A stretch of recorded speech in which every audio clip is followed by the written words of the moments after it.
everybody, and welcome back to Getting There, the podcast. Now, today's episode is one of the most powerful episodes we have ever recorded. It shines a light on a dark and often hidden corruption within the foster care system. Chelsea was just a child when she was placed into care, where instead of safety, she faced sexual and emotional abuse at the hands of her foster parent. What followed was a lifetime of being passed around, exploited, and then treated like a paycheck, not a person. But this isn't a story of just trauma. It's a story of grit, fight, and fierce love.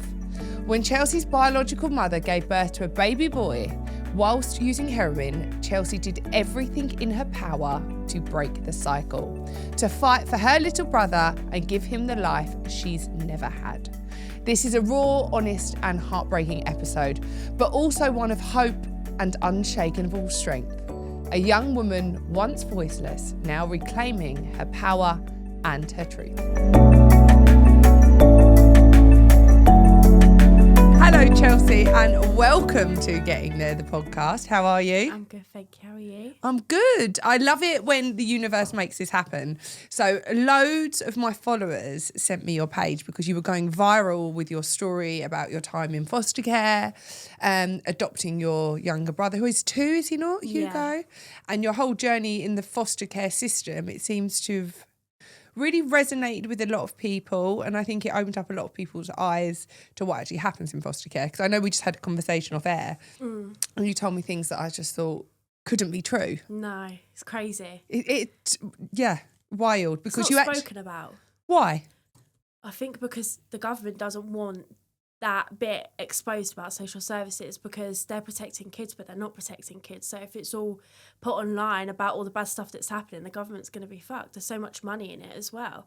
The foster care is earning a lot of money. Yeah, I think there's a lot of money in like social services and like covering things up, because they was happy to keep me quiet for a certain amount of money, and I just said no. I was like, I'm going to take this privately. So it's all hush hush when it comes to all the bad stuff that's going on. So what is your earliest memory then? Earliest memory of being in like foster care? Yeah. Gosh.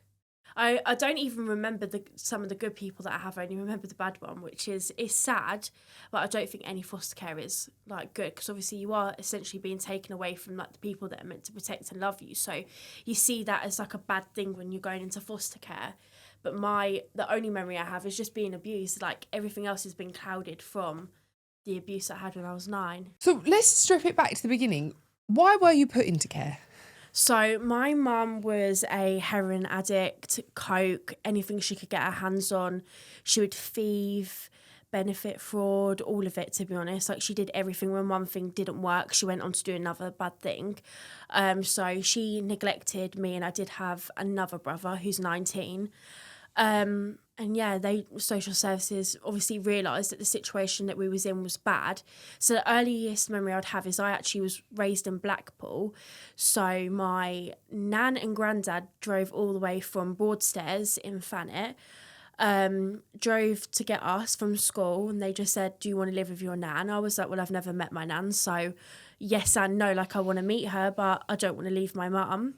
I must have only been about 7, so very, very young. And then all of a sudden, all I knew was that we was being taken away from her. I don't remember what happened prior to that as a reason for social services to take us, because I was so young. But yeah, I moved to Broadstairs and then spent a year with my nan. My nan then got a brain tumour. So she obviously ended up poorly, and I ended up in foster care for a year. Do you remember that? I don't remember my nan being ill, because we didn't know. She just said that like... But do you remember being picked up and taken in the car? Yeah, I remember that. That was traumatic. I just remember me and my brother were sitting there. We had like all of our favourite snacks. I remember like these Nesquik chocolate yogurts. That literally, I just remember eating them the whole journey, and obviously crying for my mum. And did they tell you where you were going or what was happening at that young age? They just said you're going to go and live with your nan. They don't explain to you. No, when you're why. leaving your nan to foster care. Oh, okay. So oh God. So my birthday's on the 10th of February, and they wanted to put us in care on my 10th birthday or 9th birthday, whichever one it was. And my nan was like, no, like she's having a party and stuff like that. So the day before I went in foster care, the 11th of February 2011, that should be correct. I went into foster care, and I just remember it being like, I don't want to leave my nan, basically. Like, I had a really bad feeling. We went to go and see 2 different people. The first couple that we went to go and see, they were really lovely. I remember they had birds. They were really sweet, lovely house. It's very different to what I was brought up in. And then when we went to the other people, it was more of a home. So they had like 5 or 6 kids, a man and woman that were married. And I just got the bad vibes. I didn't like sounds bad, but they were older people. So I wanted to be like younger, like it feel normal, not like everyone's going to notice that you're not part of that family. So yeah, we got taken the next day. My nan took us there.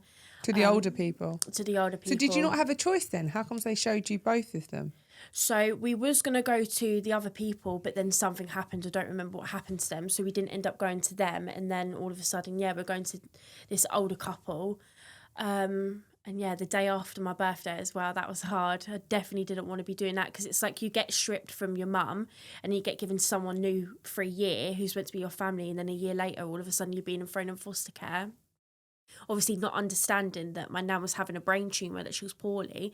So to be honest, I never forgave my nan for like doing that, because it was like, you're putting us there. And she did have some other family members living with her, Henry and Georgia, and they got to stay with her as well. So me and my other brother, we just couldn't understand what was going on, what was happening. What you'd done wrong, I guess you'd thought. Yeah, 100%, because when you're being taken from like your family, you do wonder like, what have we done? What is this all about? But they do explain to you like, you're going in foster care, it won't be for very long. But when we got put there, I didn't see social workers for the full year I was there. So it was essentially put with these people, couple of meetings in court that me and my brother went to, and then it was like we were just living with them. We didn't know what was going on. You didn't know how long you were going to be there? Didn't know how long I was going to be there, and we literally I was 9 or 10, so young. Were you there? Does that mean you were like sent to another school as well and stuff? Yeah, another school. So I think that would have. I stayed in my school that we went to when I was living with my nan. It was Drapers Mills in Margate, I believe, and then we stayed there, and yeah, nightmare. Talk to me about the year there. Yeah, so the year there was just awful, like traumatic. So when it was like a couple of months in, so obviously it's February, a couple months in, I myself wasn't getting on with their adoptive girls. They had adopted 2 girls, Mia and Sophie. I wasn't getting on with them at all. They'd always make little lies like, oh, Chelsea's stolen our DVDs, and I'd constantly be punished for things that wasn't happening. So I learned very early on that like I didn't like these people, but there's no escaping from that. So my behaviour for not liking them and not being in a good way actually came out in school, which people recognised. And especially with my other brother, like his behaviour went from being like a normal little boy to absolutely off the rails, like being diagnosed for everything underneath everything that there basically was. And what was your behaviour like in school? What did it grow to become? It grew to become, yeah. So I think I would have been like a lost, broken child, not really understanding, to then being like, I do say that I was a little shit. Like I became really naughty. I got bullied, started bullying. Like I know I became horrible and aggressive to other people, not wanting to be in class, answering back. I remember this is primary school as well, and I can remember that I was a little shit. So God knows actually how I was. But yeah, obviously with them, it was in the summertime. I was abused. What do you mean? So the foster carer, Gary, I'll say his name. Yeah. He abused me over the basically like 6 months. It wasn't at the beginning. Abused me whilst he was there. There was different things like sexual abuse, physical abuse. I was starved. Yeah, so I didn't eat meat when I was a child. I've been a vegetarian like literally my whole life. I don't get on with meat. I get like bellyache, shits, the whole fucking lot. Like it just doesn't agree with me. And whenever I wouldn't eat, they would order like KFC, and they would be like, if you don't eat that, like you will starve. So I did, and I actually have pictures from when like I literally look like I'm just bones. Malnutrition. Yeah, and it's really, really awful. When I look back at it, I'm like, I don't even recognise that little girl, or that doesn't even look like me. I can't even look at the camera because I'm so like, there's no energy to even look up. So he sexually abused you? Yeah, sexually abused me. How long for? It was a couple of times, maybe more than a couple of times, because there was situations where I realised what was happening and that I didn't like it. So there was a time, like in the summer, he was like calling me up, like saying, oh, we need to put sun cream on you. And then I was abused, but I won't talk about that because it's still traumatic. Like I don't want to picture it because it's bringing everything up. But yeah, that was a situation. There was. And do you think the wife knew? Yeah, 100%.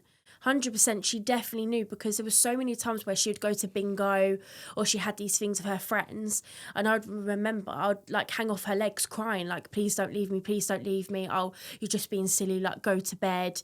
And I would say, like, I don't want to go to bed. Like, I do really believe that I was saying that I was being abused, like out loud as well, because I can remember bawling my eyes out, and I'm pretty sure I wouldn't have like kept everything a secret. Now, one of the things he did say was like, if you ever talk about this, like, I'll kill your mum, like you will die, like your brother, everyone. It was always, you'll die, like you'll never go home. But I don't understand how his wife couldn't know if so many other children were abused as well. So do you think the other adopted girls were abused as well? I do think they were, yeah. I definitely do think they were, but it didn't come out in court. There were the two people that didn't. Hi guys, me again. Sorry to interrupt this episode, but I have to tell you about Myco. Now, if you've been following me for even 5 minutes, you'll know I've been shouting from the rooftops about how functional mushrooms have completely changed my life. Brain fog's gone, my sleep is sorted, anxiety is down, and my energy is up. Now, a lot of you have been asking which mushrooms I use myself, and the answer is Myco's liquid mushroom extracts. All of Myco's extracts are grown in small batches in the UK. They are 100% organic and completely alcohol-free. These are truly the highest quality functional mushrooms available on the market. But guys, don't just take my word for it. Go and try it yourself. Go to mycodrink.com and use code Brogan for 10% off. Thank me later. Because fast forward, but we'll get to it. You went to court at a later date, didn't you? Yeah. And there were 14 young girls that had come forward. Yeah, and boys. It wasn't just girls, yeah. Like, my brother was abused, but he never got his justice, so I won't speak about his situation because of the whole behavioural thing. And like, it affected me to become better, but it affected my brother that he went down a spiral. But yeah, boys and girls, so I told them when I went back to my mum after the year that I was abused. They was like, no, like, you're lying. I even had like one of those meetings where you sit on the sofa, the police there asking you questions. Apparently, like, I repeated different things each time, couldn't remember my story, it was inconsistent, so I was just lying. I even, at 10 years old, went through the trauma of like going to a hospital and having like swabs and stuff done, to which the doctors had actually said like there's signs there that she has been abused, but there's also a chance she could be sexually active. So they even tried to say that like 9-10 years old I was sexually active because of the whole she's been in foster care. They thought that like that couldn't be because of the situation you was put in, which, okay, but how could it not be? Because I wasn't abused before. My behaviour wasn't the same until I went to them. So yeah, I was told I was a liar. Then in 2016, I went to another foster carer. Got a call to say that, like, we know that you've been abused. We want to basically retestify everything that you've done, re-record it. There's been 14 other children that have come forward, so basically they're going to take it serious now. And what did you say? And yeah, I can't even remember. I think I was in such a spiral, like, what the fuck? Because when you're so young and you get told you're lying, you believe that like no one's ever going to believe you. That's trust issues for your life now, especially over something so traumatic. So I did do it, so I had to go to family court just to stop him from having foster children. They didn't even take it so seriously at the beginning. So I went to family court, stopped him from having foster children and being able to adopt. And then like over, I think, 6 months, I was then testifying to have him put in prison. I did go to the court. I did attend everything. I wanted to actually be in the courtroom, but social services said that was too much of a liability, that they believed that like I'd go and do something. So I wasn't even allowed to like see his face, go through like that whole thing of watching his reaction when he gets put down and stuff like that. I just had to sit behind a camera watching like the person that's asking me all these questions like just go at me. But yeah, that was traumatic. Like, and how comes your brother never got his justice? I think he never got his justice because of everything that had happened to him. He had gone down like the spiral with like the behavioural issues, like not doing bad things. So they didn't kind of like want him to be involved. It's really awful, because if anything, they should have pushed for him, because if you check him before all of this happened compared to now, it would have been something to use in court. Like, I know it sounds bad, but a young damaged boy, that is all of the evidence that you need, like the way he is and stuff like that. But yeah, he never got taken seriously, but I don't really speak to him now, so I don't know if he's tried getting his justice as he's been also, older. there's an awful lot of shame, right? Because boys and girls are meant to go together. So like for a young boy to be sexually abused, it all loses a lot of their pride and everything else, because he must carry a lot of shame from that. Yeah. No, I definitely think he does. But the difference is, like, when we told our mum that it happened to us, my mum believed everything that happened to him but didn't believe me. I was making it all up. So obviously before the police had even said that, like, oh, she's making it up, like, it's not true, it was my mum that was like, no, it didn't happen to her, it was all my brother, like, she's just saying it because she wants the attention from him. So like, even the family around me were like, no, it didn't happen to you. So I feel like everyone was very angry when I did like the whole interview and stuff like that, and they're like, no, like, it didn't happen to you. Like, I can remember my mum would talk about all the time, like, my brother never got justice because of me. That's what she would say, like, I affected him getting his justice.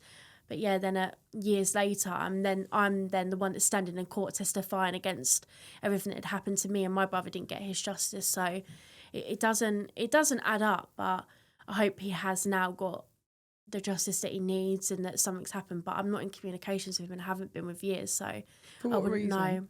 So when I went into foster care in 2016, because I was 3 years older, I saw all of the bad things that my mum did, but my brother was very much like mummy's boy. He had problems with him, like autism and stuff like that, so he kind of leached onto mum, where I'd question things, I would argue, I'd be like, this isn't right, when my brother, he enjoyed like the lifestyle of having drug dealers living with us, of like mum just being all asleep all the time because she's shooting up whatever she can, where I was disgusted that was my family, because I was in secondary school. So I was like, why is my mum not like these?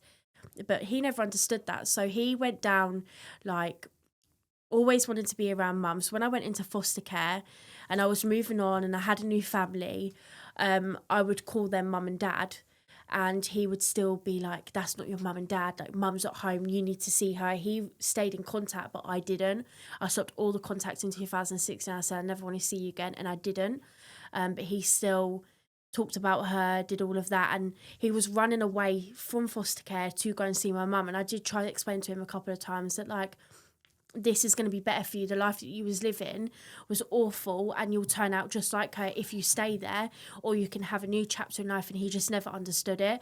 So for me, trying to move on at like 16 years old, trying to have a better life and not be around what I was, being around my brother was bringing it all up for me. So it's like I've escaped my mum, but I've not escaped my brother now. And he's still in contact with her, so it's still re-triggering. Yeah, re-triggering. So were you always kept together in foster care? No, so we was when we was abused, and then we went to separate places, but I had asked for that. I said, like, I don't want to be with my brother.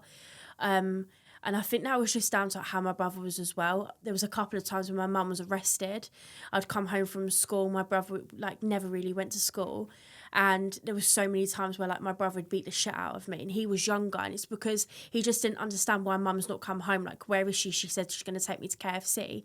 Why have I not got that? And I would have to be the one that's answering, because I'm essentially mum at home now. I'm the one that's always there. I'm the one that's always feeding him, bathing him, making sure he's got clothes. And yeah, he would just go absolutely apeshit. I used to have a bolt on my bedroom door because obviously we had drug dealers living in the house.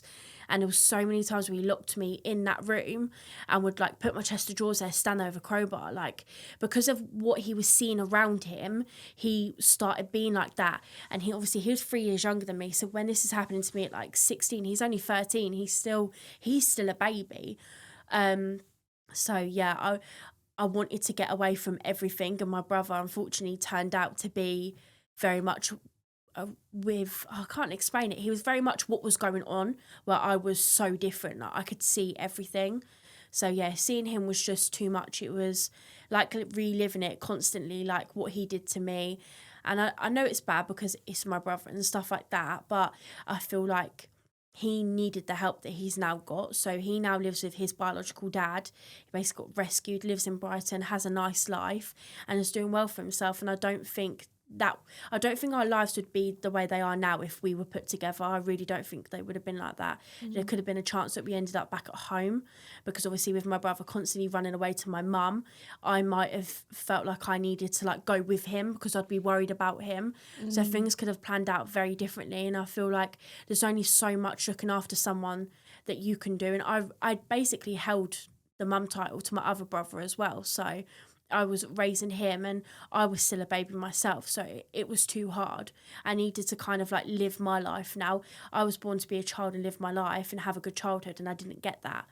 You didn't get any childhood by the sounds of it. No, not really. So we went to the first foster home when you were abused. You stayed there for a year and then you went back to your mum. Yeah. For what reason? She married a Turkish man, had a restaurant, had a kebab shop, new person. It was literally like she had just turned from a heroin addict that was using everything to pulling the wool over everyone's eyes, and that she's married this amazing Turkish man that's helping her get her kids back.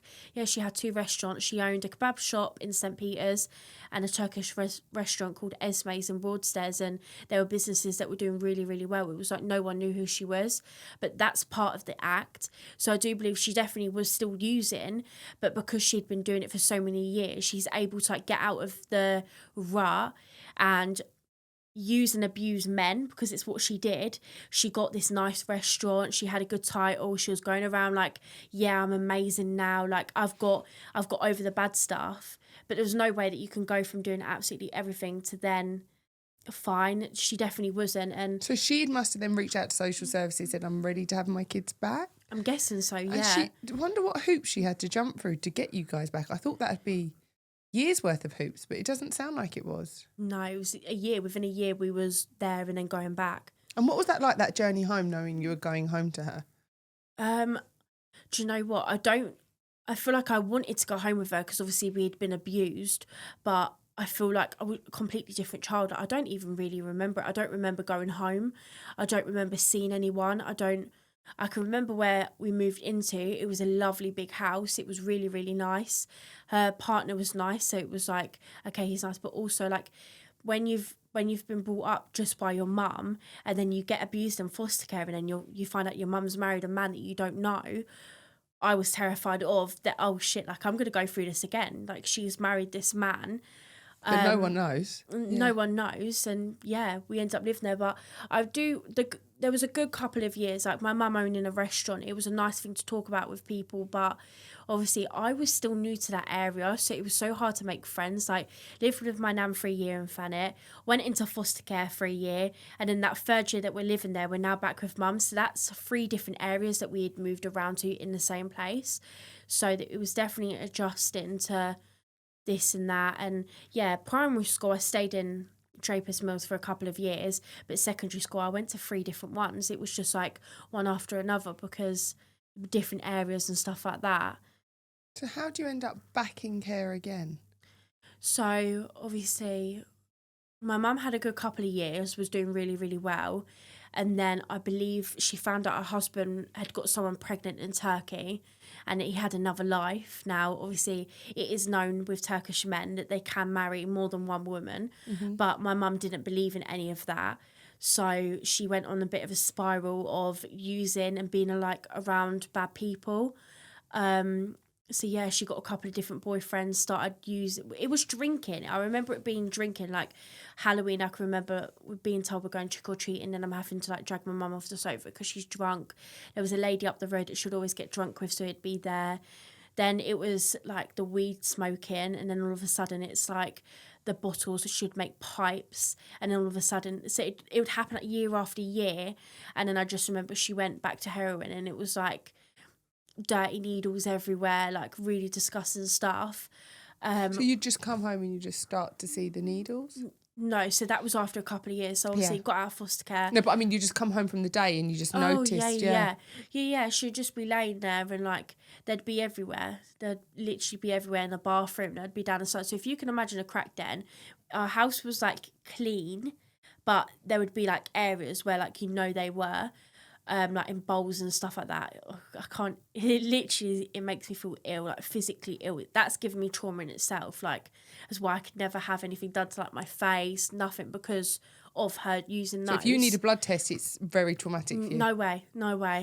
I can't, it makes me sick. Like, I would have a full-on breakdown. It's the whole reason why I don't even want to get pregnant, because it's like you have to have blood tests to, I can't even.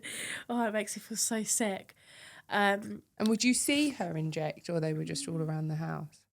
I would, because we'd walk into a room and you'd see that like the partner she had at the time, Stephen, he'd be like tying something around her arm, and there would be, but she'd do it late at night, but then there'd be so many times that we'd wake up because there's just so much noise going on, so much screaming. They'd like put pills like Valium and stuff like that. I don't think it's a big thing anymore, but it makes people go absolutely off like crazy. So they'd be doing everything, and of course we'd wake up to all of that. How could you not wake up to people fighting, banging, arguing over like, I want this one, like you've just had some, like, that's so what all would we'd happen hear. when you come running downstairs? It would be like, get the fuck out, like what the fuck are you doing, go back to bed. Like my mum would beat the shit out of me, like she actually would. I lived in a 4-story house. It's like a thin building, and our living room was on the second ground, and I remember my mum dragging me up the stairs because I'd walked into that. So it, depending on what she'd taken, behaviours would change. So sometimes it could be like, get the fuck out, and I'd be like, no, like what are you doing? And then she'd beat the shit out of me. Or there'd be other times where she's like saying to her partner, like, we can't fucking do this, like the kids are here, their kids are awake. So it was very like different all the time, like bipolar sort of thing. So then how would you get up and get ready for school and things like that? I didn't go to school quite a lot, which is why like it was so hard living in that area and going different school to school, because I wouldn't go to school for weeks, and I'd go to school, I didn't know anybody. I couldn't make friends because the lifestyle that like we was being brought up around, it wasn't about building relationships and how to make friends. I got beaten up a couple of times in school, and I do feel like the reasons why I was because I was acting in a certain manner towards them, and for other people, my life wasn't normal, their life isn't normal. So it's so hard to be able to like make friends and communicate and go through school when everyone is completely different to you. Were the school not picking up on that you weren't in? At what point do they start to get involved? I feel like my mum just made loads of different excuses, like so many different excuses. She didn't care. Obviously, of course, there would be times where like she would try getting us to school, but I wouldn't want to go. Or sometimes I'd go through weeks of like, if it was good or there was trips that I'd want to go, so I'd get myself there. But anything to do with school's a cost, and that's money that she wants in her pocket, and that's very much how it was. Like with trips and stuff like that, I'd have to ask my nan for the money. New school shoes, it would always be like, no, you can't have those because it's her drug money. So what did life look like in those days then, when you weren't going to school? What were the days filled with? You spoke about what the nights were like, but what were the days like for you and your brother? I don't even know. I don't even know what we did.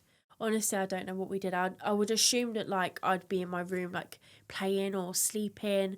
My brother had an Xbox, so he was really into like his games and stuff like that. But I don't remember getting a phone until I was like 13, which is obviously like a normal wage, but I don't remember anything that I would have done before that.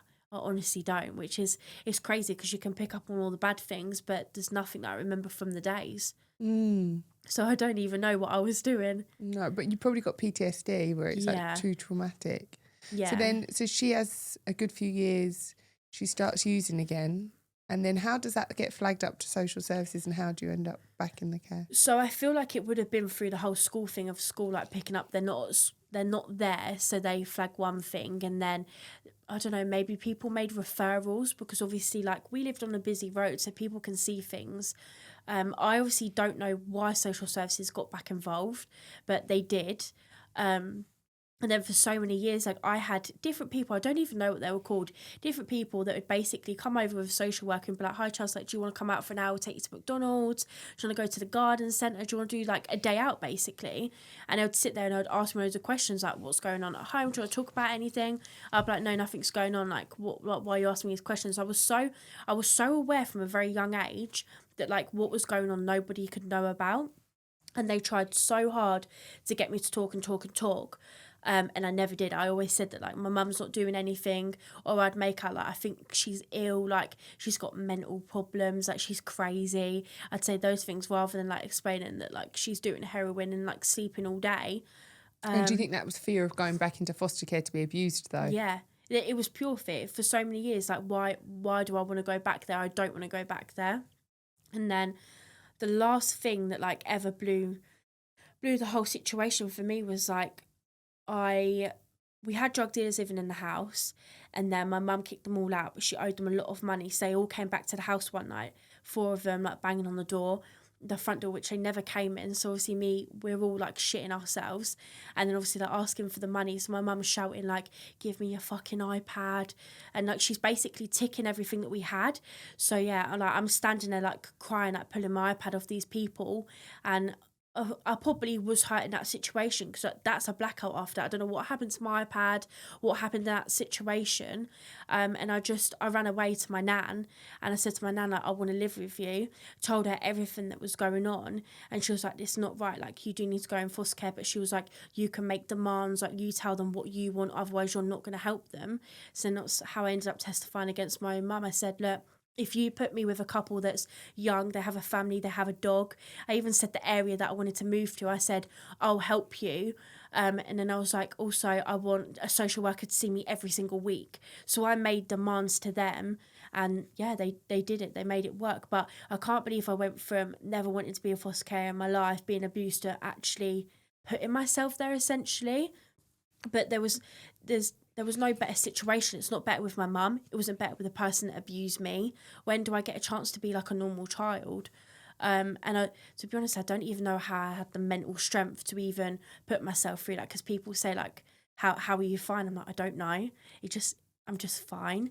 But yeah, then went in foster care, and that was okay. That was fine. And your brother didn't go with you to that one?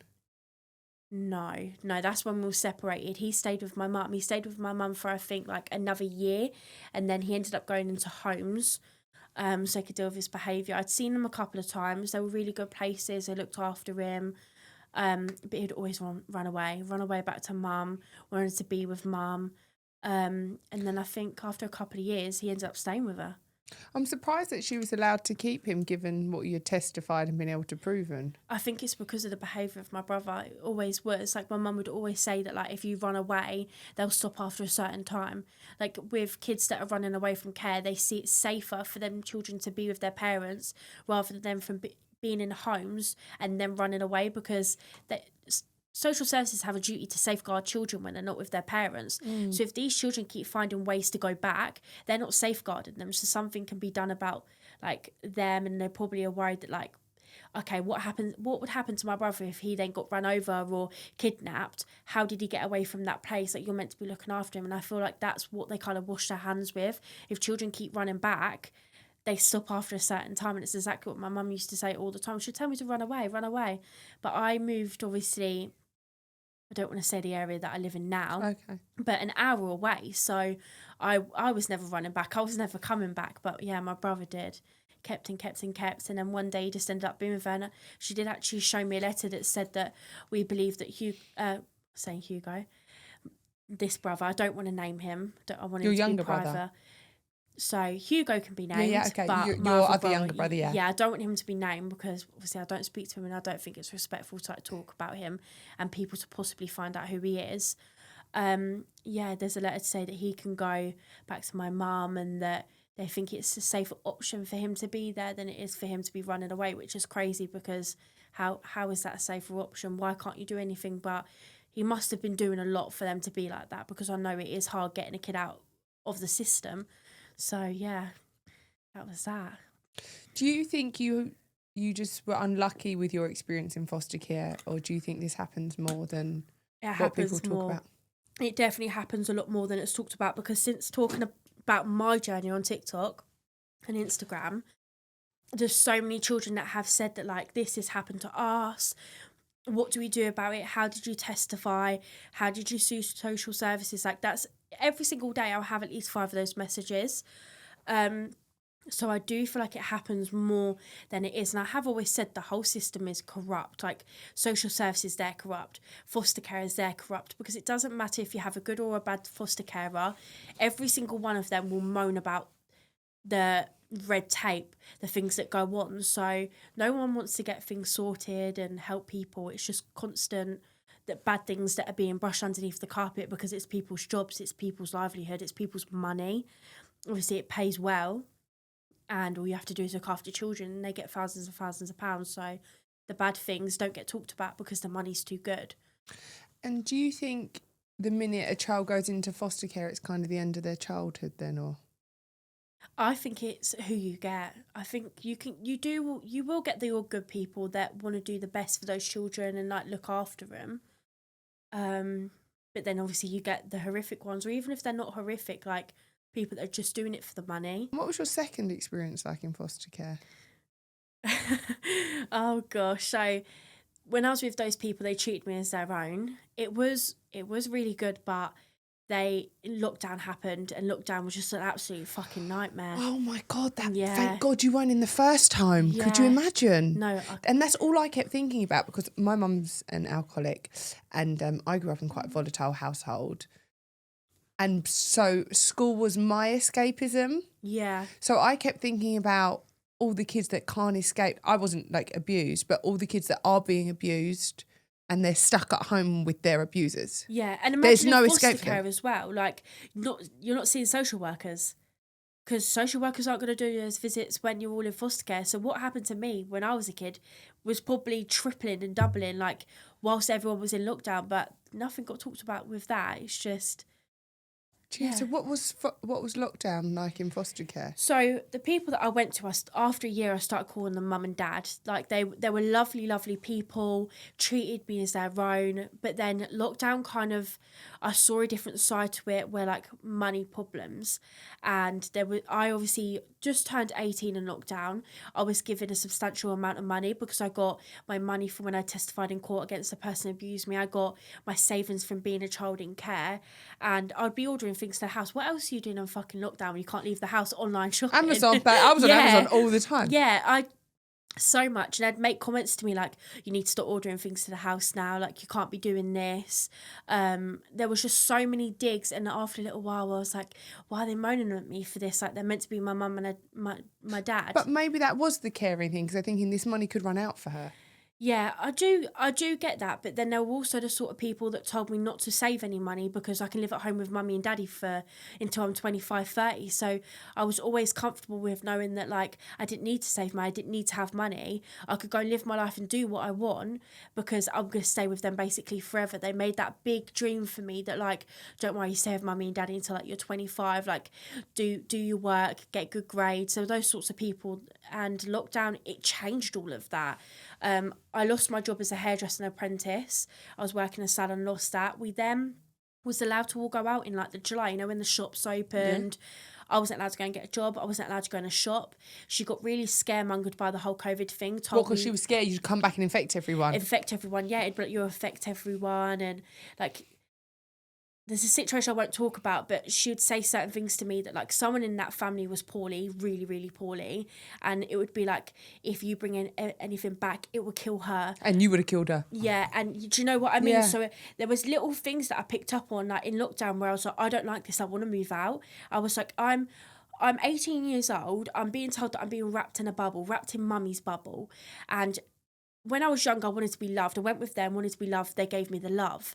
It was a normal family. And then it was the controlliveness. Like, you can't do this, you can't do that. Oh, it's because your social worker said, oh, it's because you're in foster care. And after a while, I was like, fuck this. Like, I'm 18 now. I know that I can move out. I know that I could go and do whatever I want to do. I don't need to be controlled by them. We had a couple of big rows in lockdown where I don't know, I would be sick of certain things, like certain things that were maybe said to me or that were going on, and I would say to them, like, I can't be fucking bothered with this. And then, oh God, I probably shouldn't even say their names. She would just kind of say, like, you're a fucking cunt. Like, that was her favourite word, you're a fucking cunt. Cunt was a word that was used so much in the house. It was a funny word, but then it's also the situation where you don't say that word if it's going to be horrible against someone. Do you know what I mean? Like, we would say, oh, like, I don't know, fuck's sake, you can't, and stuff like that. It would be like a funny thing. But then when she used it in the terminology of like an argument and she's like, you're a fucking cunt, like blah, blah, blah, I would completely lose it because it'd be like, oh, wow, like she's meant to be my mum and she's calling me this word that she says that don't ever use in a bad term. And then, yeah, I wanted to move out. She have kids? Yeah, she had 3 younger kids. And what were they like? They were really lovely. They were really, really good children, all of them. Like, I saw them as my own siblings and they adapted to me very, very well. So I was always grateful for them despite everything that was going on. Like, even when I moved out, I still wanted to see them. I'd moved out with one of my ex-partners and I was still, like, speaking to the daughter, speaking to the son, and it wasn't until I was like, no, fuck this, they all did it for the money. Like, I can't do this. So I actually have them tattooed on my arm. So it says Mum and Dad 2016 because when I turned 18, just before this lockdown shit, I was like, I want to get them on my arm, like my mum and my dad. They gave me that new chapter in life. I want that on myself. And then what, in the space of like 6 months, I'm then like, I don't want to fucking be here, moving out at 19. But I'm just curious as to how much of it was them trying to actually do the best for you, do you think, as to trying to keep you there? Did they ever ask you for money? No, they never asked me for money, but I would buy takeaways all the time. It's so funny, I was talking about this recently. Obviously, me being a vegetarian and not really eating much, I'm selected to certain things. There's 6 of us in that house. So if we order a Chinese, they would have like £100 worth of food. Yeah. And I'd have Singapore rice noodles. So that's literally like a £5 meal. And that happened a lot. Like, I was always buying takeaways for everybody because it was like, okay, you don't pay rent, so you can buy takeaways. But after a while of that happening, like once a week, I was seeing it like, okay, kebab shop, chips and pita bread, £4. Their food's £80. And I was a hairdressing apprentice, so £500-600 a month. So it didn't take money off me, but I would have the messages like, are you getting a takeaway tonight? Are you okay to get a takeaway tonight? So they never asked me for money, but there was things that I was doing where like I was giving way too much than I should have. I was always taking out one of their daughters.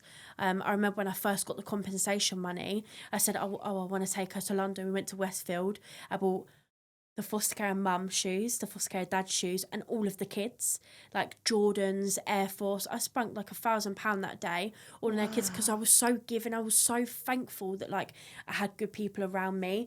And I feel like as they were my foster care, so they should have said, like, no, you shouldn't be buying us gifts. Like, if you want to get little things, that's okay. But I'd send pictures in the shops, like, would mum like this? Yeah, she'd love them. They're the ones that she'd want. So I'd be like, well, I have to get them now for showing a picture, do you know what I mean? And that happened in so many different occasions. They knew how giving I was, and I feel like that was abused very much so. I went to Australia with them, and I remember around the foster care mum's birthday, she was saying that, like, oh, she's not going to get, like, any gifts, like, she's tight for money because we're going to Australia. She hasn't got herself any clothes. I ended up transferring her £250. And I'm only getting £500-600 a month. And I feel like I was very much guilt tripped into like, oh, she's got no clothes. So I'm online shopping for me, and she's buying all the kids' clothes for Australia, but she's got nothing. So I ended up giving her money, and it was like you can't ever tell anyone about this. Like, if they know that you gave me money, then like I could lose my job. And I was like, no, like get you clothes and stuff like that. I don't even think I ever remember buying her, like, getting her clothes or she getting herself clothes. So fast forward 6 months, you're starting to battle with her. Just her, yeah? Not the dad as much? No, it wasn't the dad as much, but he'd be there as backup. She would say like, oh, back me up. Like, I'm not going to say his name. Like, she would literally stand in the door and be like, yeah, back me up. Yeah. So what was the final straw when you were like, F this, I'm off to go and live with my boyfriend? I had a conversation with her downstairs at a table 2 months prior to me moving out, where I said, like, look, I've spoken to like my personal advisor. I want to move out. This is my plan. I want you to know that in the next 6 months I'm going to be moving out. And she was like, no, you're fucking not. Like, you're not moving out. Like, you're not going. You don't understand the big whole world. We had a massive argument at the table. They're like, why would you do this to us? Like, we love you. We've taken you in as our own. Like, you don't even know what the pain you're going to cause to the kids, like, if you move out. All of this stuff that they're saying to me. And I just remember like getting up being like, I can't do this. And then she's like, get fucking back here now. Like, come and have this fucking conversation. If you're adult enough to move out, you're adult enough to have this conversation. That was always one of the things, like, she would say to me, if you're adult enough to do this, you can fuck here and tell me. And she was a massive swearer, so it was very like intimidating. And her partner was a big, tall fella. So there was times where I was like, okay, like, I don't want this to go crazy. And yeah, I'm walking upstairs saying like, no, I'm moving out. And they're like, well, fucking pack your bags now and go then. Like, they literally said that to me, pack your bags and go now. Like, if you're big enough to move out, you can fucking leave now. Locked myself in my room. They pushed open the door. And I just remember like thrown up all over my floor. So from that argument I actually had with them, because I was so upset and so emotional, that's actually made me sick for like the rest of my life. So every time I cry now and I get to a point, I throw up everywhere. So yeah, I'm throwing up everywhere. Then she comes in and she's like, no, like, it's fine. Like, try, because I think she can see that, like, she's How made distressed me. you are. Yeah. And then a couple of hours later, like, I'm just sitting in my room, like, crying myself in my bed and trying to go to sleep. They come in and then she goes out, I'm sorry, like, it shouldn't have got out of hand like that. And I was fine for a couple of months. And then I then met a new partner. It was my birthday, my 19th birthday. Yeah, 19th birthday. Every year for birthdays, all the family would come around. I say, can I bring my partner? No, you can't. Can I have my friends? No, you can't. Never had any of my friends round, never had any of my partners round. They didn't want them in the house. I said, okay, well, so 2 of their children had a birthday 2 days before me and 10 days after me. And I was like, yeah, but they've got all their friends coming. Why can't I? Yeah. No, you can't. So I said, okay, well, I don't want to be here for the whole of my birthday then. And it was, no, you need to spend your birthday at home with the family like we always do. And I said, like, no, I'm not. Like, I'm turning 19. I'm going to London with my partner, ex-partner now. She wasn't happy with that at all. And I just realised that I was constantly stuck in a circle where it's like, I'm an adult now, but I'm being controlled. And it's not caring. It is literally like, you're making me fucking miserable. You're making me miserable. You're not letting me live. For whatever anxiety or problems you have going in your brain, that's being affected and projected onto me. So then Why wouldn't they let you have friends around? I don't know. They never would. Said why? No, they just. I don't think they wanted them because there was so many of us there. The house wasn't big enough, And were they still getting paid while you were living with them? Yeah, they were on a lot of money. Even though you were 18? Yeah, a lot of money. What's a lot of money? Like over $2,000 a month. When you're over 18 Yeah. for you to live there. Hi guys, I hope you're enjoying the conversation. I just want to jump in here and remind you, please, please, please, could you like and subscribe? It helps us more than you'll ever know. But I thought it all stopped when you were like the day before your 18th birthday. Not with them. So because I had like something to say that like I'm going to stay with them until I'm 18, I didn't have to move out when I was 18. They said, no, we want her there, but we still need funding. They made out that I was still this behavioural issued kid. So don't forget, when I went to them, I was very much like, I went to a naughty school. I had loads of problems. I was running out of school. So they kind of said, like, we still need this funding to be able to have her to live with me. So they still got their money. And then... Sorry. Yeah. They're getting £2,000 a month and you're paying for the takeaway? Yeah, over that. And you're paying for the takeaway? Yeah. But she didn't work. Like, I could literally go on my messages now and, like, show you if I go onto the chat, it will literally be, are you okay with getting this takeaway? And I'll message back going, yeah, can do. Yeah, can do. Literally. Would you not have said, you're being paid for me? I would. Like, there were so many different things that obviously they didn't like buying my vegetarian food, Linda McCartney food, because it's expensive, and they would say, like, we've got to buy all this for the others, like, we can't afford to do this as well. And I remember the first 2 years that I was with them, I ate tortellini every night for dinner, tortellini pasta every single night, because it was a big thing that, like, they didn't want to spend more money on food because there's already so much there. But yeah, they were buying things like bigger cars, trip to Australia. You could tell that when I first went to them, they didn't have a lot of money, and then like a year into being with me, they've all got fresh trainers, new things, new car. Like, yeah, it was brilliant for them. I wasn't under obviously the council. I was with a private company for the behavioural issues, so they got paid more for me because I had all of these problems that they were dealing with. So yeah, fucking lot of money. And would they treat you to like new clothes and shoes? No. So you get obviously pocket money and clothing allowance, £10 pocket money a week, £60 clothing allowance every month. You get £70 a month out of the 2,000 that they would get. Or £100. Yeah, £60 clothing allowance, £10 a week. Oh yeah. Yeah, £100. That's all that I got. And everyone used to say that, like, oh, I bet it's wicked. Like, because everyone would be like, oh my God, you get £100 a month. I'm like, no, I didn't. No, I didn't. Because I've done £400 a month for takeaways. yeah, if I needed like a coat or a pair of trainers, that's all that money. So I didn't have money when like 14, 15, 16, no money, just that. I wasn't buying takeaways then. And then as soon as I became a hairdresser apprentice and I was earning money, it was like, you're getting the takeaways, like you're doing that. Then I started buying gifts for the family and they never told me no. This is crazy. Yeah. So go on, so you're like 19th birthday, off you pop, I'm going to London with my partner. Yeah, they did not like that. They did not like that at all. But she did say like, "Oh, have fun." And then yeah, a couple of weeks later, I tell her that I hadn't even been with him long, but the first chance that I got to escape, I took it. Yeah. Yeah. So my ex-partner lived in a 4-bedroom house. His mum got it for him, and then she moved out with her partner.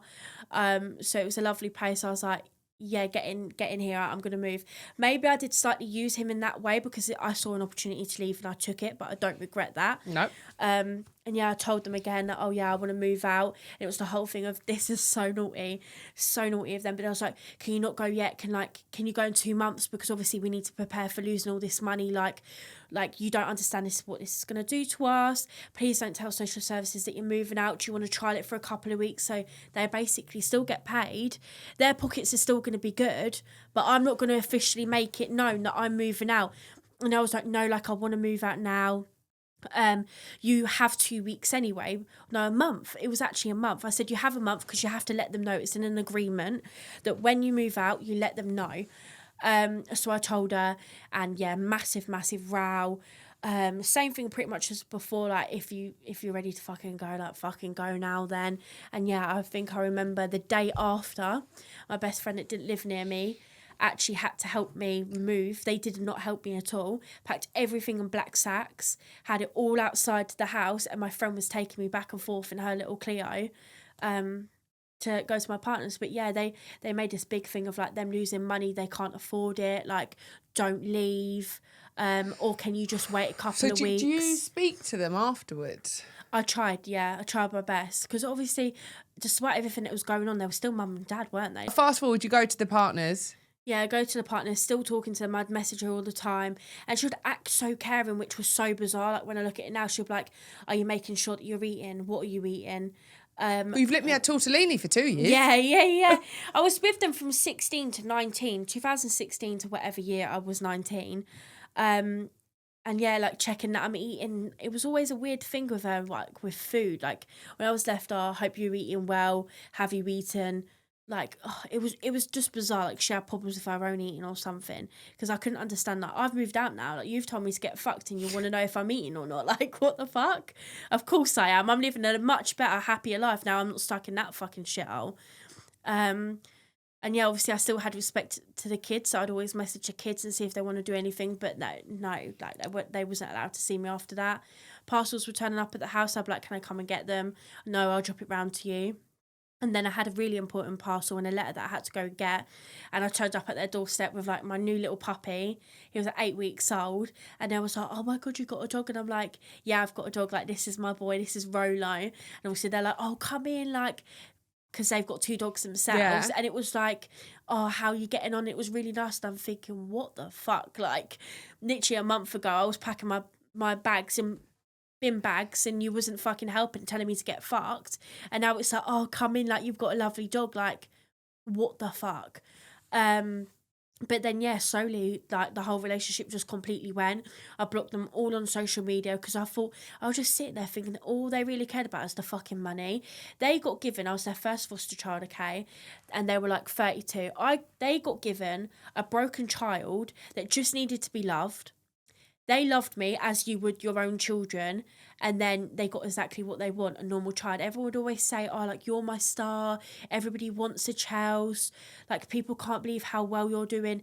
No fucking shit, all I needed was a mum, all I needed was to be loved, and you did that for a while. You got all of your praises, you got all of your awards, because you'd go to meetings and everyone would fucking talk about her like this magical woman that turned a broken kid to normal, doing well in school, and then yeah, it just all went to shit, like complete shit. And now I look back, I think they got such an ego boost from having that broken child that they turned good, the child that they saved. Do you know what I mean? So yeah, and I know now they've had more foster kids and they absolutely hate it with them. Yeah, I've been told. They? Yeah, How do you know? I can't reveal their sources. Okay. Can't reveal them. But I want to get. I want to not. get to the point. So, from what I understand, is your mother started using again, and you find out she's pregnant. Shit. Yeah, yeah. So that was actually when I was with that partner that I'd moved out with. Yeah. Obviously, how the fuck did I find out? I need to think about this. I got a phone call from my nan. I wasn't in contact with my nan. She called me up and she was like, "You'll never guess what, your mum's pregnant." And I was like, "No, she's fucking not. Like, she can't be." And what's really weird is 2 months prior to that, so after like 6 or 7 years of not speaking to her, I decided to reach out, messaged her on Facebook. I had a conversation with someone that was talking about like new chances in life, and someone was going through a spiritual journey, and I was like, okay, maybe she has changed. Yeah. And I saw that. So I went on and I spoke to her and I was like, "How are you? Like, what's going on?" She messaged me back like, "Oh, it's so good to hear you." I was like, "Can I see you?" I then find out she's only living like 20 minutes away from where I live now. So I've moved away all this time and she's in Round the the area. Yeah, around the corner. So I meet up with her. I basically made her. This is the first video that went viral on TikTok. It was a massive bag of like plasters, food, toiletries, clothes, like things, because I did think she was on the drugs still. So it was like a care package, and it was also her birthday. I turned up, I gave her that, and I could see that she was like different, you know? That's 6 or 7 years without seeing this person. It was not the same person. She looked like ill, like no teeth, smackhead, basically. She wasn't better. Obviously, at that time, she would have been pregnant. But I didn't know. I'd only just reached out to her again. Then I started getting handed with all the messages like, "I miss you so much, baby girl. Like, I want to see you again. Like, can I see you? You'll always be a mummy's girl." And I was like, what the fuck is this? Like, I haven't talked to you for 6 or 7 years and now you're hounding me, like, all these things. Like, I can't deal with that. So I stopped speaking to her. 2 months later, get a phone call, "Nan, you never guess what, your mum's fucking pregnant." And I was like, "No, she's not. I saw her a couple of months ago. Like, she's not fucking pregnant." She was like, "Yeah, like your auntie saw her. She's got a massive bump." I was like, "But I saw her 2 months ago. She had no bump. She's not pregnant." Then obviously I hadn't spoken to her in those 2 months. I messaged her like, "Are you pregnant?" She was like, "I can't tell you. Like, I need to see you. Like, something's gone on." And I did see her. I went to go and see her. She did have a bump. She was pregnant. I was literally like, what the fuck? Like, I remember saying to her, like, "Have you had any scans?" She didn't have scans. She was 32 weeks pregnant when I saw her, yeah. So she would have been far gone, but she must have been wearing something that I didn't realise it was. She had a bump. Or where she was so frail, Yeah. she wasn't particularly big. No, exactly that. And yeah, she hadn't had a scan. No one knew she was pregnant, obviously, other than the people that are catching her by eye. Hadn't gone to the doctors because she knew social services were going to take him away from her. And still using. Still using, yeah. No teeth. No teeth. Yeah, it was You have disgusting. to laugh or you'll cry, obviously, yeah. If I showed you a picture, like, I'll show you after the podcast, you're going to be like, what the fuck? Like, what? Like, how Who's shagging that? Yeah. Basically, like, who the fuck wants that? But they're all on drugs, so. Yeah, they all love it. So you're like, what's going on, Mum? How are you having this baby? No, I was like, that kid's not going in care straight away. As soon as I found out, I was like, that kid's not going in care. I want that child. Like, I didn't even say, like, what are you doing? I'm like, I want that child.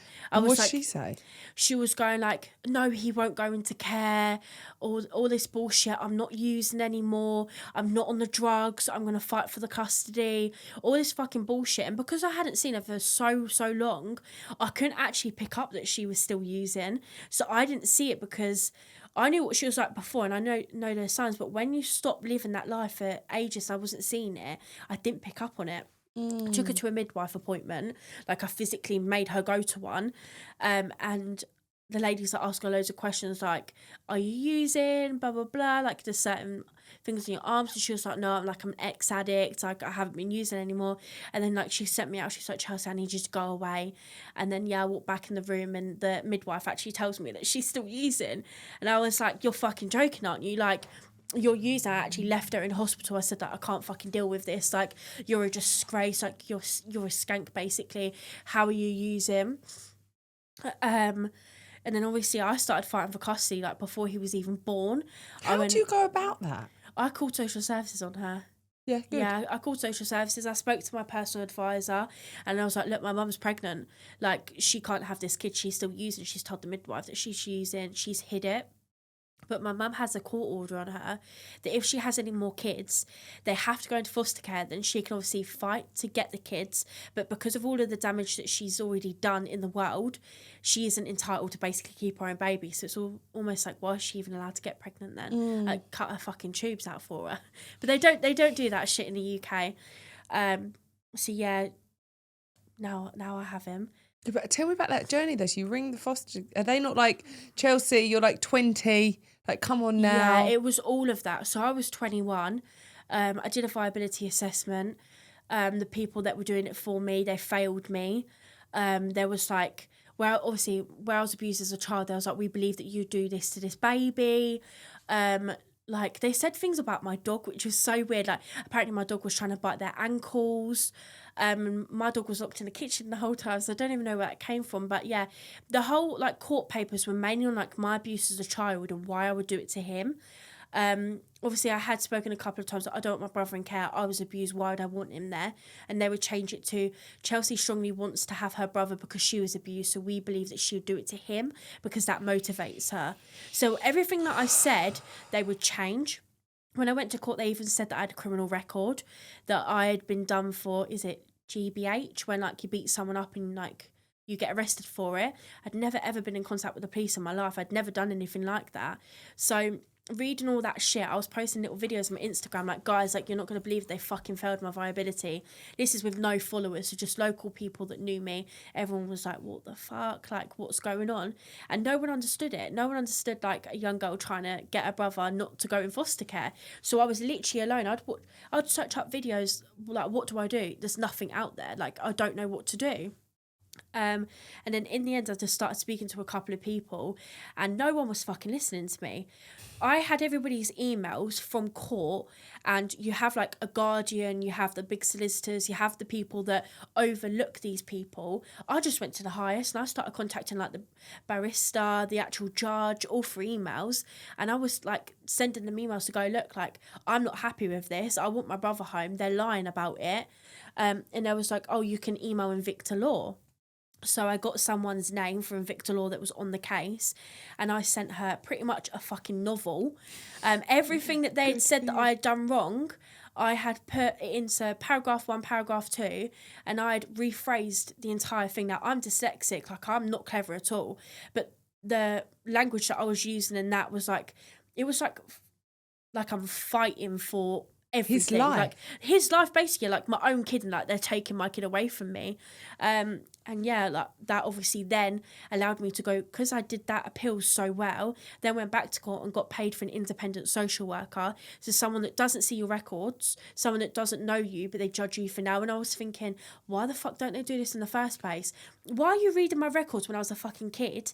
And all the shit I went through. But interestingly enough, they didn't even believe what that happened when you were a kid. No, they didn't even believe it, did they? And I kept saying to them, I was like, I'm suing social services. They're not giving me my brother. So I was suing social services for what happened to me as a kid and fighting for the custody of my brother. Like, it was all too much. And working full time as well, like in a management role. I was like, they're not giving me my brother because I'm suing them. I was like, this is all down to that. And like everyone was saying to me like, no, it doesn't work like that. And I was like, yeah, they fucking are. What do you mean they're not giving me my brother because I was abused as a kid? Like, right now I worked at the Eurotunnel.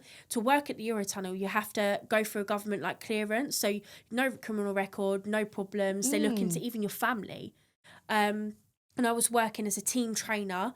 So I was like, I'm living this good life. I have my own flat. I have a dog. I have a partner. Never been arrested. And you're saying I've been arrested. You're saying that I'm going to abuse my brother. You're saying that I've not healed from the trauma that's happened to me. But you've not been in my life for the last few fucking years. Like, I've moved on. I'm an adult now. So yeah, that was fucking crazy. Going to court. What was life like for you then, though? It must have been very lonely. Yeah, it was so traumatic. Like, I was going to work and no one knew that I was fighting for the custody of my brother. Nobody knew. So like that was really, really hard. And I also didn't want to explain it to people because I had a couple of like arguments with people and they're going like, you've got your life to live, like don't waste your life. And I'm thinking, you don't fucking understand what happens to kids in care. If you knew everything that happens to kids in care, you would not allow that. Like you just wouldn't. So yeah, me and my ex-partner, we had a couple of rows over it as well. And I was like, at the end of the day, it's him or nothing. Like you could basically get fucked. Like that's how it is. And is for your me. mum going crazy at you at the time for like, just leave me alone, let me have this baby? No, she was like, if that kid gets put into care, she wants the child to go to me. Oh, she did? Yeah, Okay. she did start being like that. Like, I want him to go to Chelsea. Like, that's all she said. Like, it's not foster care, it's Chelsea or nothing. So that probably had quite a bit of input as well. It did until she ran away and then didn't say that in court. Yeah, so she would say that to everybody. She would say like, oh, I want whatever the name she was trying to fucking call him then, I want it to go to Chelsea. And they were like, okay, well, you're going to need to say this in court because obviously the judge and everyone's going to need to hear your wishes and demands. She ran away. So he was born in November. In January, she ran away. We had court on the 21st. The minute he's born, is he taken out of her hand? Yeah, taken out of her. Yeah, pretty much. We both spent the first 3 days with him and then they went back to court and then obviously he was taken. So you were there when he was born? Yeah, this is so fucking awful now. I know it was happening. So I was basically going to the hospital, sitting with my brother for hours, spend time with him while she was going and getting fucking high. Yeah. Yeah. But I didn't care about what she was fucking doing. Because you knew it was, to be with him. Do you know what I mean? This is how skanky she is. And so she was allowed to have him for 3 days and then someone comes in and takes him off you both? Yeah, basically. And I didn't know as well. I didn't get to say goodbye. What? Why? Because we went to court at like 12 and there was like, Chelsea, like, you're not getting your brother. Obviously, they failed my viability assessment. So it's like, because you failed that, you're not allowed to see him. So he's born in the 9th of November. And then I didn't actually see him until like January. So 2 months without seeing him after spending every moment that I could with him. And yeah, like the minute he was taken, I didn't get to say goodbye in court. They even said like, I was like, but I don't get to say goodbye. You'll have to wait until there's further like viability assessments done and stuff because you're fighting for the custody. But yeah, because I failed, I didn't get to see my own flesh and blood. It didn't make fucking sense. I could understand if I was a stranger, but that was my family. But my mum still got to see him 3 times a week for 2 hours, yeah. So letting the crackhead still see the child because she has rights because she gave birth to him. But me fighting for him and him being my actual biological brother, they could not give 2 flying fucks.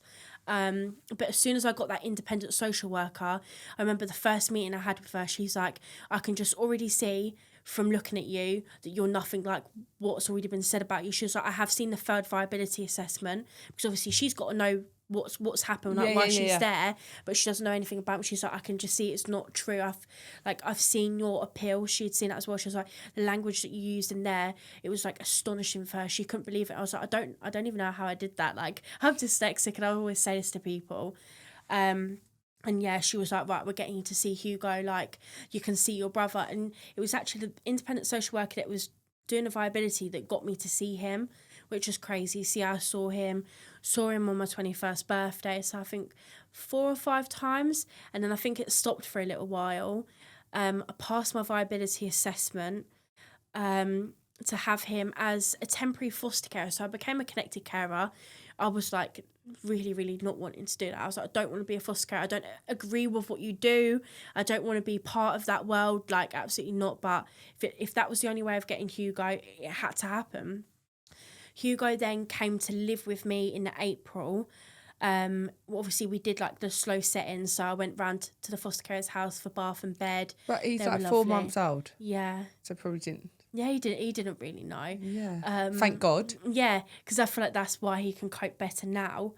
Because he doesn't really know any different. No, he doesn't, which is it is so lovely.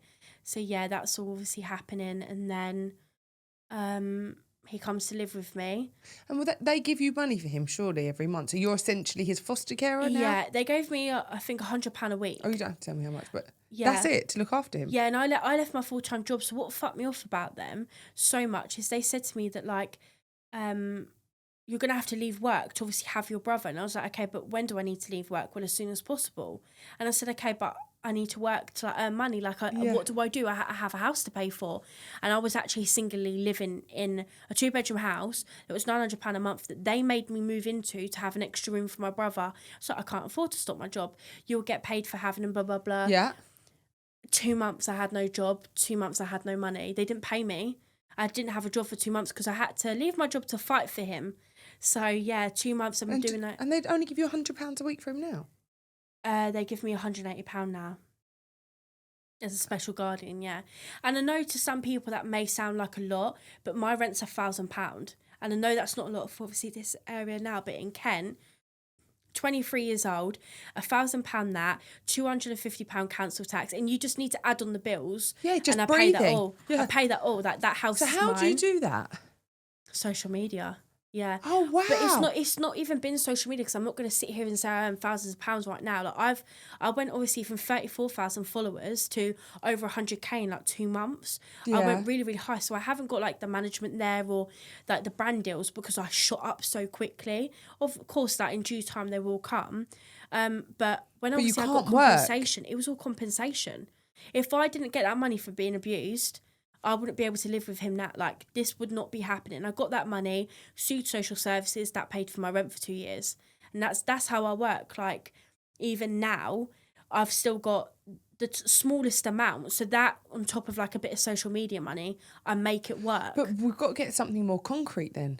Yeah. Like, there must be a way. I'm not being funny. Foster carers are getting £2,000 a month, and you're a young girl who has got no support system, can't physically work. Listen, I was a single mum. Like, I know what it's like. If you haven't got anyone to help you, you can't do anything. You can't even go for a wee. No, that's literally what I say all the time. And I've got a partner now, but he's doing all of his stuff for work. It's not his responsibility. Like, as a mum, it's my job to. So when Hugo goes to nursery twice a week for 6 hours, that's the only break that I have. I can't go and work in that. I did try doing it. I was delivery driving in the evenings. I tried that for a couple of weeks. Obviously, Hugo goes to bed. He's really comfortable with my partner, so he puts him to bed. Everything's perfect, no problems. But then my car started to break. So it was like, okay, well, the only thing I can do is in the evening because at any time I can go home. My car started to break, £700 in the garage. I was like, I can't even afford to do a delivery driving job. Did you fix the car? Yeah, well, I didn't fix my car.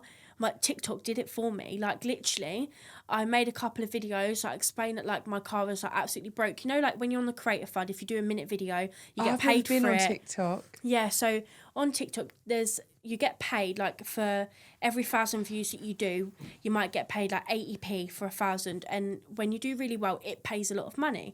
So I'd be like, guys, I need you to interact with this whole 1 minute video. Like, my car's broken. I'll show, like, my exhaust was actually hanging off the back of my car. And then, like, tyres were popping. I'm having to, like, stand there on a delivery job, like, putting up my tyres because they've got so punctures. And yeah, everyone on TikTok, I was live one evening. Everyone's like, oh, like, have you managed to get your car fixed? We've watched your video. I was like, no, not yet, guys. Like, I'm waiting for my Creator Fund to come in. All of a sudden, like, I think I had, like, my PayPal or something linked to my bio because I used to get hate for it. People were really, like, any time people helped me, I'd have trolls, like, so many, like... Ignore them. Yeah, of course you have to. And someone sent me £1. And then, like, I'm like, oh my God, someone just sent me £1 to my PayPal. All of a sudden, £10, £20. And I'm on a live bawling my eyes out. Like, I wasn't even begging for it. Like, I'd love to post that live. And I'm saying to guys, like, no, guys, like, stop sending me money to my PayPal. Like, when my Creator Fund comes in, like, I'm going to get my car fixed. They're like, no, like, it's about time someone helps you. And literally, there's, like, 2,000 people on my live watching. Everyone sending money. Within, like, half an hour, I had the money for my car. I could not fucking believe it, yeah. That's the only reason why How kind is that? It's so kind. And that's when, like, it restored my whole faith in, like, the social media thing because... And humanity. Yeah, I hadn't asked anyone to, like, dip their hands in their pockets. I hadn't even asked anyone for anything other than just to interact with videos. But one person helped and then it kind of went on, like, a little trail. Snowball. Like, everyone... Yeah, the snowball effect is so nice. Yeah, I got my car fixed. And do you know what? So many people so happy for me. They're like, you can get back to work. I'm like, yeah, I know. And then I started shining. And then from there, that was the moment where my platform started to go, like, really well. And yeah. And What's the plan with Hugo? Are you going to tell... Does he call you mum? Yeah, he calls me mum. It's a really hard situation because everyone has very mixed opinions about it. But for me, I was that person that was like, no, I'm sister. Like, that's bizarre.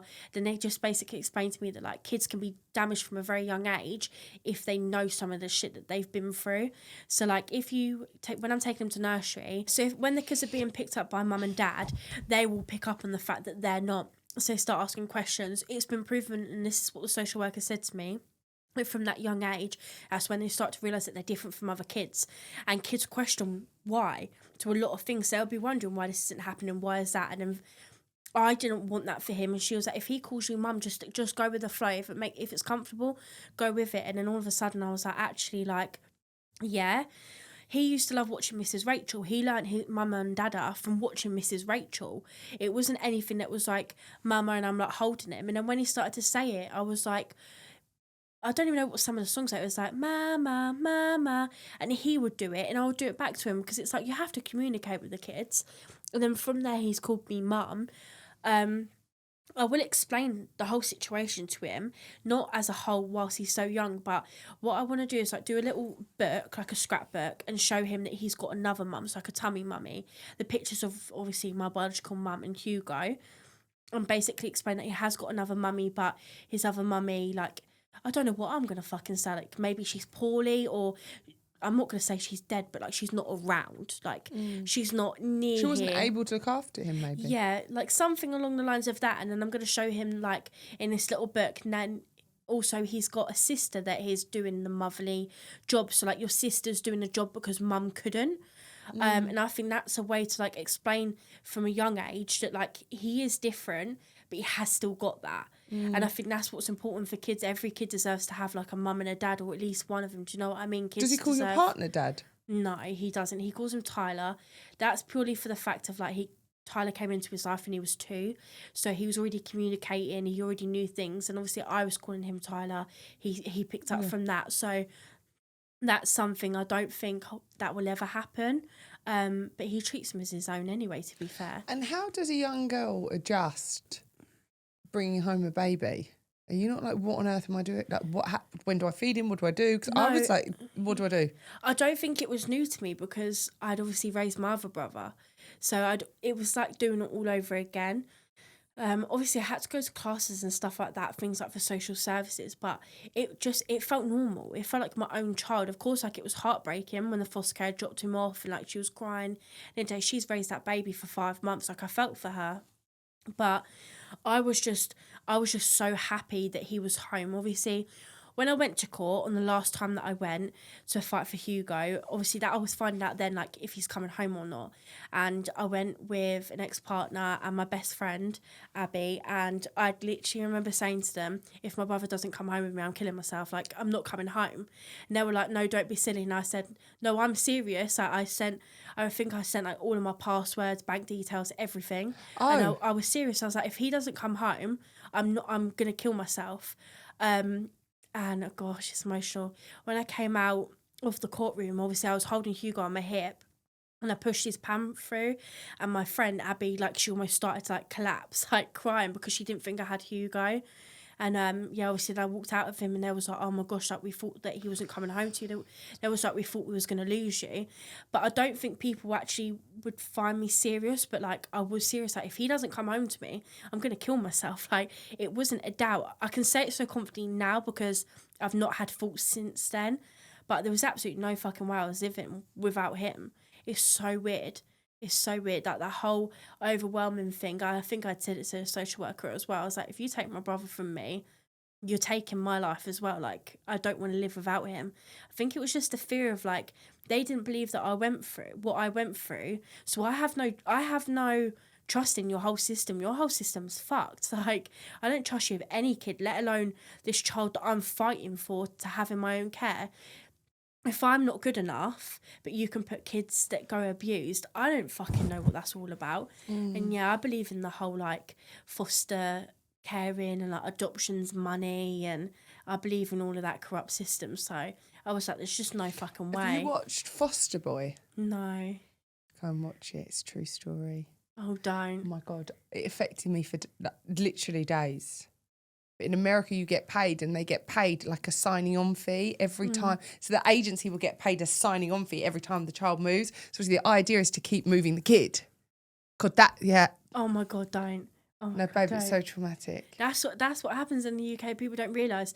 There's certain people that have said to me that when kids get adopted, the social workers that did that adoption get like a bonus pay because they found that kid a home. I fucking believe that.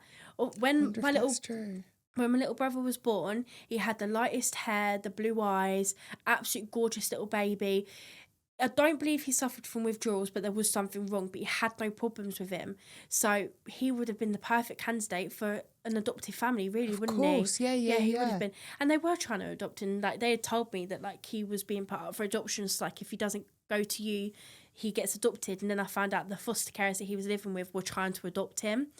Yeah, of course, because it's perfect. It's a brand new baby, no baggage, like you say, beautiful kid. Yeah, and obviously that social worker, she'll get a lovely bonus because she's saved that kid. That kid's gone to a family. It's not in the system. Every kid that's in the system is money out the government's pocket. I went to foster carers. They got $2,500, $3,500, whatever they got paid. Wow. But if they adopt me, they haven't got to pay those kids. I know somebody who owns a kids' home for like you were saying, like the homes are predominantly for the harder to reach kids, the more mental health issues they might have, violence, whatever. Some kids get like £6,500 to £8,000 a month. They give the homes to run these kids. Yeah, it's so much money. So I think if these kids get adopted, that's less money for the government. So of course you're going to get a big pay. And I feel like social workers do push for adoption. It's not so kids just have homes. It's for your fucking bonuses. Wow. If they're paying £6 or £7 per child, what's that costing the government? How can they make that better? So what do you want to teach Hugo? I want to teach Hugo that, like, kids in care are no different to him. Do you know? Like, that whole thing of, like, I hated being treated different, the kid in care. There's always something about children in care. They are treated so much different. I want him to be kind to everybody. I want him to be aware of what's going on in the world. And obviously I want to own, like, a company where I can help people who are fighting for special guardianships, because people fail like me and then don't know how to email a whole fucking book to Invicta Law. So I want to, like, have that as a thing where I help people. Just get the resources, yeah. 100%, that's all I need, like, the resources. And obviously it's overwhelming doing it now. I think I would need to have some more therapy and stuff like that. Are you in therapy at the minute? No. Just, I've always declined it. Why? But because I feel like I've dealt with it by myself really, really well. But and it comes back to bite you in the arse. But this happened. The abuse happened to me when I was 9, and I'm 23 now, and it's never come back, and I've dealt with it. So I'm worried that if someone starts picking me apart, I think that's what will break me, because I've dealt with it really well, and I don't. Yeah, and I think there's mixed reviews. Everyone's like, "Oh, you need therapy. You need what you need. Everything's individualised." Yeah, imagine someone just asking you questions and, like, it's breaking you. But what you do need is support and money from the government when people have earned so much fucking money out of you. Yeah. That's what you need. And they still fucking earn money, because when I got given my criminal compensation, I was advised, you need to open a trust fund because the government will take that from you. Like, you will have to give some of that back. Obviously, because I had just left employment, I could apply for benefits. They wouldn't give it to me because I got over 10 grand given there was like a payment that happened. I got given over 10 grand in my account. I'm applying for benefits because I'm saying that I've got no job, like I can't pay my rent, because I couldn't before this money with Hugo. And they were like, no, like, you're not entitled to it. You've got savings. You basically need to go under the threshold. Like, you need less than 6 grand and then we'll help you. And then my sisters were like, put it all in a trust, put all that money in a trust fund. But what was shit about that was that I was getting given my money in instalments. So I didn't win my case and get given all of my money. It was like 5 grand here, 7 grand there, 10 grand there. That went within 2 years. That went. But I lived with that. I took Hugo away, gave him the best life. And that's what I say to everyone. I gave him the childhood that I didn't have. So no, I may not have like a massive Range Rover, which I could have had, but I've got memories and I've got holidays and I've got all these lovely things that we got to do, rather than like so much materialism and stuff like that. Amazing. Well, listen, I just want to say I'm so proud of you. Thank you. Thank you for coming here today. And it takes a lot of strength and courage to even talk about things. Yeah. And I think you're shining a light on something that is so important. Yeah. So thank you for coming. Thank you for having me. You are welcome.